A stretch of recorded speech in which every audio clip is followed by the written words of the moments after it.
I spent 20 years of my life hacking online video games. Back when I started out, it was the Wild West. Today, the online game is basically a totalitarian government, right? When you're inside the game, you have to play by the game company's rules. And I was able to come in and show that you can bypass those rules.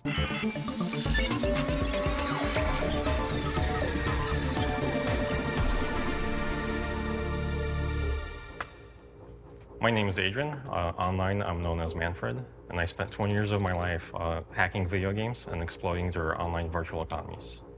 We'll be talking about, I think, all of these games except two.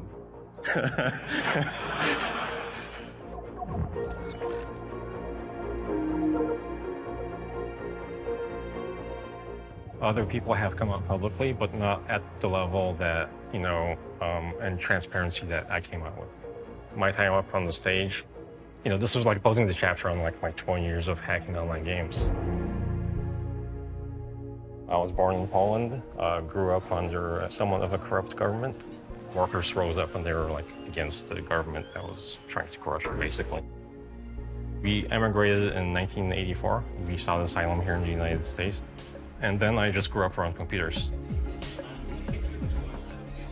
I'm a huge gamer, and I was very curious about how online games work.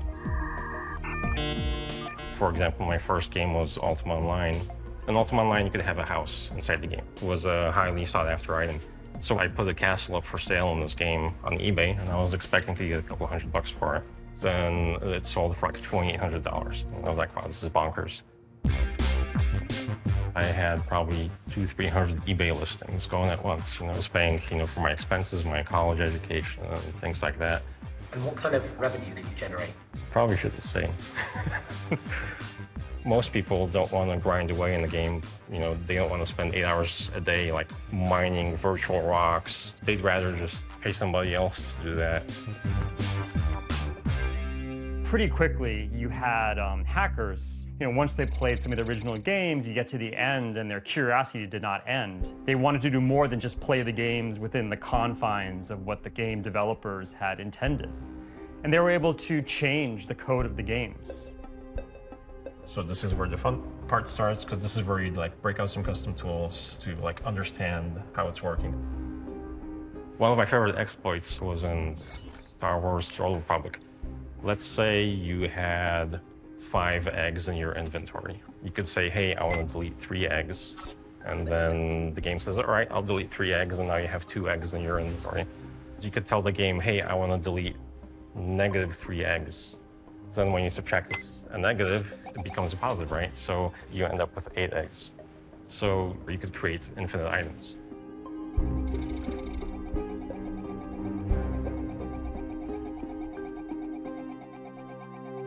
When online gaming really kicked off, it became new heights. Everyone was looking for glitches in games and bugs to take advantage of, to make more and more money out of it. Okay, so this is a fun one. This game is called WildStar Online.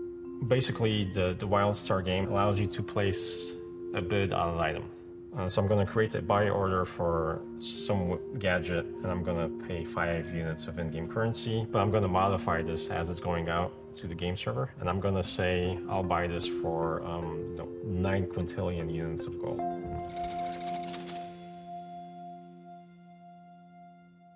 So when the game subtracts that huge sum of money from me, it's going to bottom me out beyond 0, and it's going to roll me back to the top. So think of a car. Like back in the day, you had a car with the odometer, and it had these little tumbling wheels, and then it hits 9, and then you add 1 more mile. The whole thing will roll and become 0 again. Similar concepts in computing applies where it's called like an integer overflow or an integer underflow. 32-bit computing, you can have a value up to 4.2 billion. If you add 1 more to that, it'll become 0. And the same thing with going the other way. Like if you have 0 and you subtract 1, where I'll have basically 9 quintillion or 18 quintillion gold, as shown here.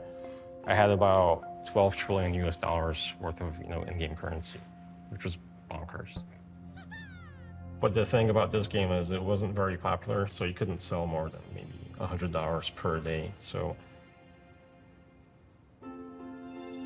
You have to keep in mind that the vast majority of gamers are not interested in doing this. They lack the skills or the curiosity. You have a very small subset who view this as a business.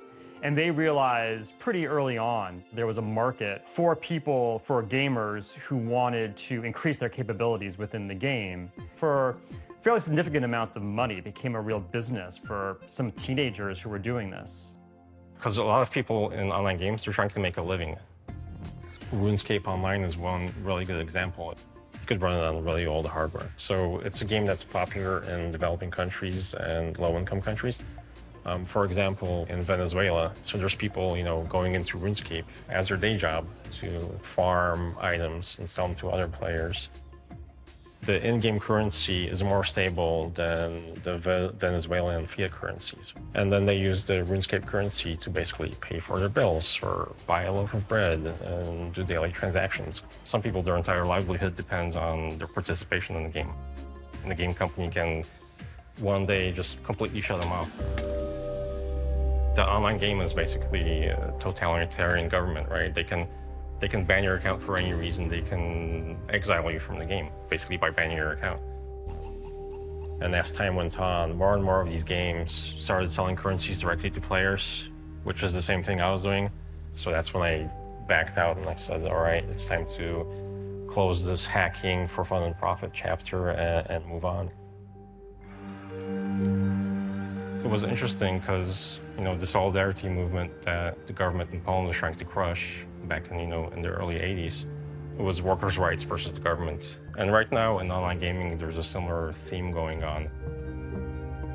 Right now, games like Axie Infinity allows for players to earn a living condoned by the game. It's a blockchain-based game, meaning that the players own their assets and it's cryptographically proven. Like you log into this game, you build up your character, and then you can list it on an auction house, you get some money, and you can cash out. And then you have your other section of your player base, they just want to buy a character from another player. And in the end, everybody wins. Axie Infinity has a huge participation in the Philippines, and people are quitting their day job to participate in this online economy where they're making a better living. Games are more than just what developers tell us how we should play them. And I was able to come in and show that, no, that you can bypass those rules. A game is basically a virtual country now, where you have citizens, and you want to attract more citizens, and you want to give them the tools for them to produce goods and services. Keep your players happy, keep them as workers happy, and as a game company, you'll make more money.